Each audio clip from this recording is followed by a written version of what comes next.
So, hey, nothing's ever final. Nothing's ever final. I mean, guys come and may not. Guys go to certain institutions and they're there 1 year and gone. 5-star guys come and play and they never see the field. 2-star guys come and play and they're all Americans. There are no givens. So. What about Blake Treadwell? He had some decisions to make this offseason, decided to go into coaching. Does that make you feel good to see him take that route? Yeah, Blake, obviously my godson, and going to be coaching at East Lansing High School for Bill Ferracco. Had opportunities, I think, in the NFL, but had knee injury, surgery. But I think he had a great career, great ending. And it'll be something when he leaves and looks down, his final days as a football player will be as a champion. And I think there's a lot of. I think he took a very mature outlook in terms of that aspect. Did you see him on your staff? Did you see that coming? Do I see him on our staff? I think he's very young right now, and there's always a progression. But we would certainly entertain that aspect. I've hired a lot. We've got a lot of graduate assistants that have played for us, whether it be at Cincinnati or whether it be at Michigan State. So I like hiring guys that have been through what we put our guys through. They understand the value of the hard work. They understand the disciplines of it, and they understand how to stay fully engaged. Is that in the Treadwell bloodlines, Mark? Could you see that coming? Yeah, I knew the Tread always, I mean, it's like I said, you get to age 22, what do? You've been around football all your life. You sort of shrug your shoulders and say, well, I guess I'm going to coach. That's what Mark Dantonio did. You saw things that you liked, and enjoyed, and you wanted to stay with that. Coach, I was talking to Harlan earlier this year about other positions, the defensive coordinator being the next step before he got the head coach. And I asked him, would it be hard to leave Michigan State? And he said, he loves Michigan State. Your boy Joel, the harder part would be leaving. He said that's something he wouldn't consider too hard. So for you to hear that from an up-and-coming guy that could go other places to be a quarterback, what does that mean?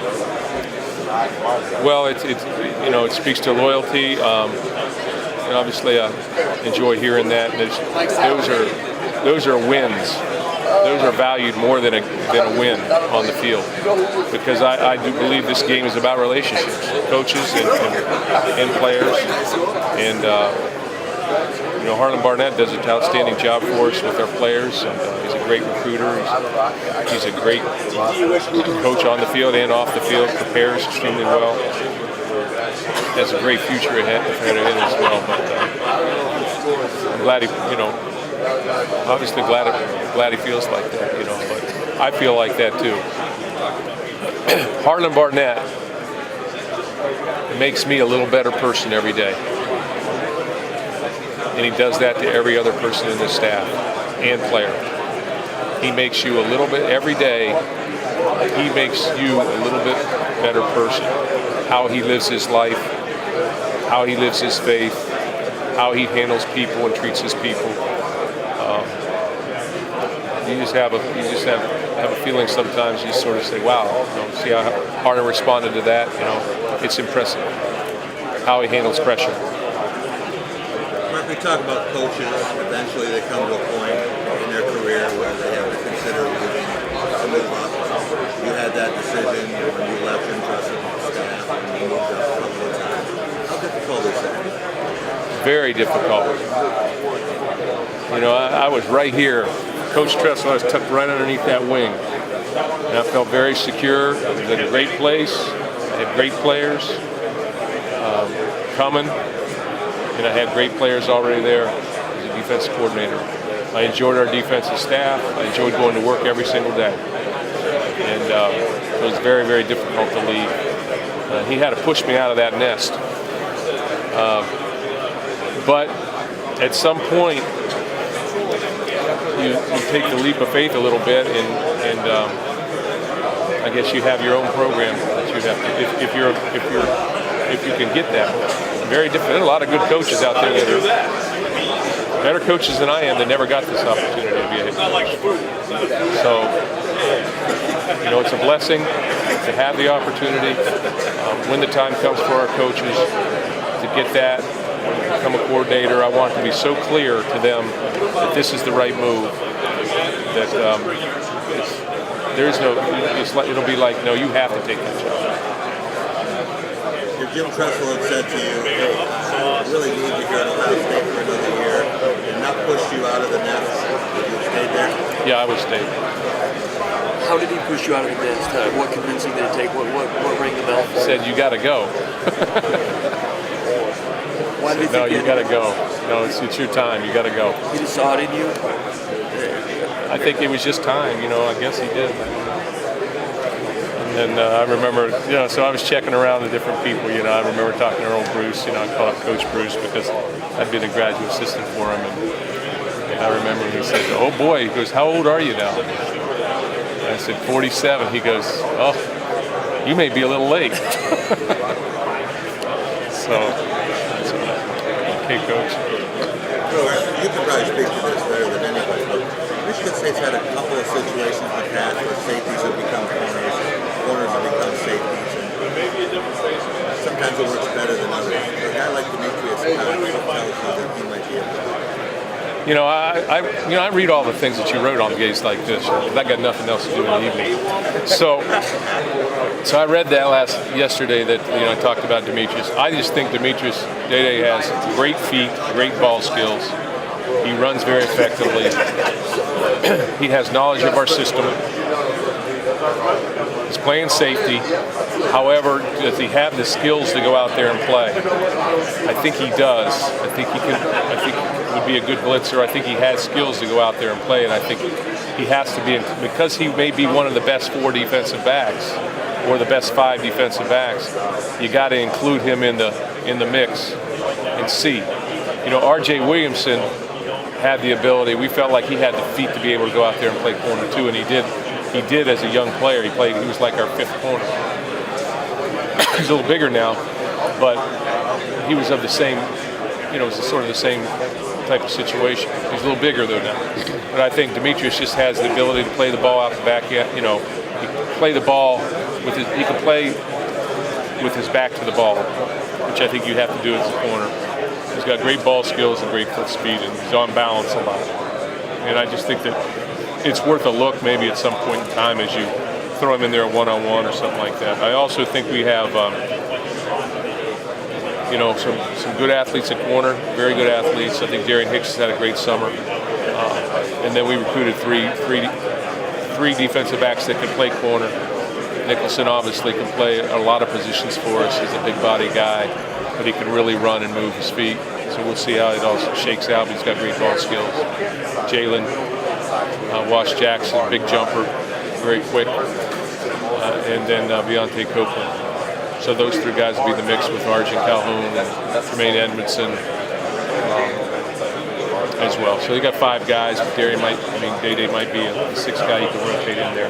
What's the advantage to having a bigger corner in today's college football? Well, you're playing against a lot of big wide receivers, and a lot of it is they just flip the ball up there and let them throw an underthrown ball and let them try and body check people, and the wide receiver body check people. So I think you got to have guys that can at least play big.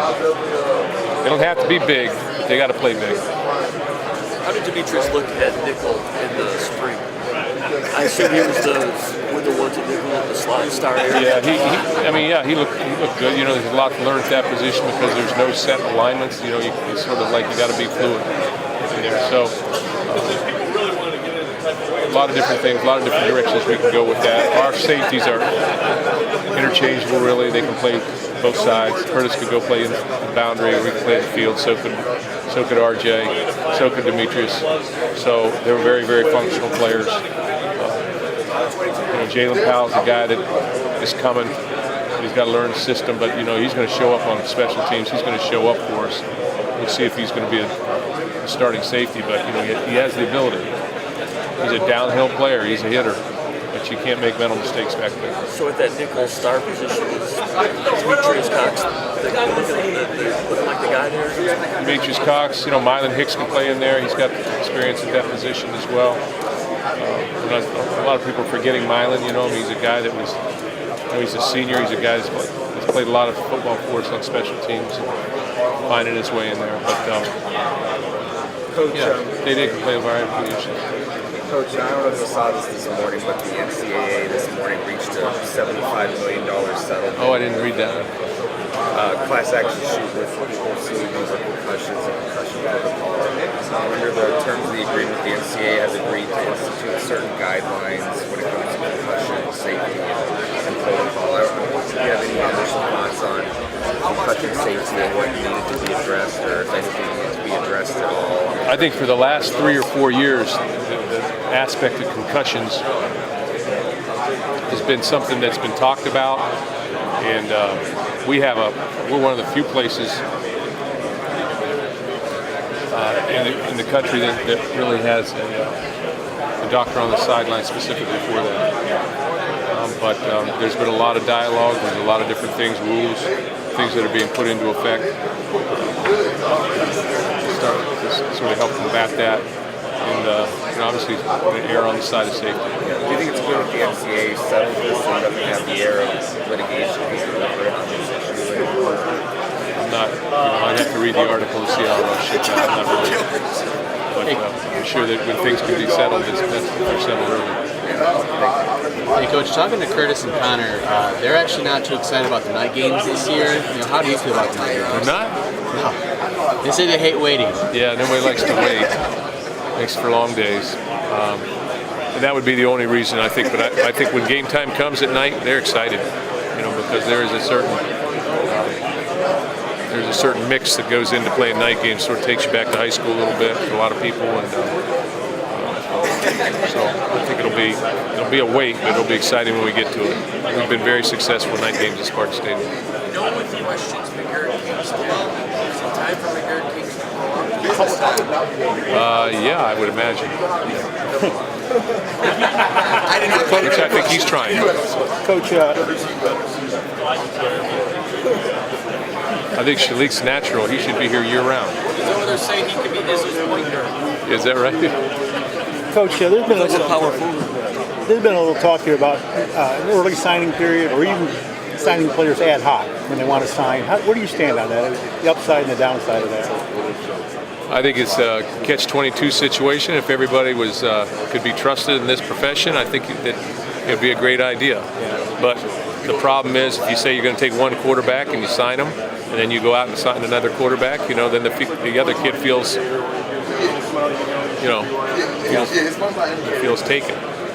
The reverse is true. The guy can commit and then change his mind 3 times. I don't think that's right either. But so I do think that an early signing period would be, I think, beneficial. But there'd obviously have to be certain things tied into it that makes it, that covers everybody. But it's been talked about for a long time, and it's amazing to me that a lot of coaches don't want it because they want to keep recruiting.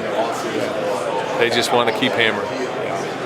Thanks, Coach. Mark, 4 years ago, the Big Ten realigned based on historical competitive equality, and Michigan State wasn't at that point prominently mentioned. There was tiers, and there was a top 4 tier, and Wisconsin and Iowa.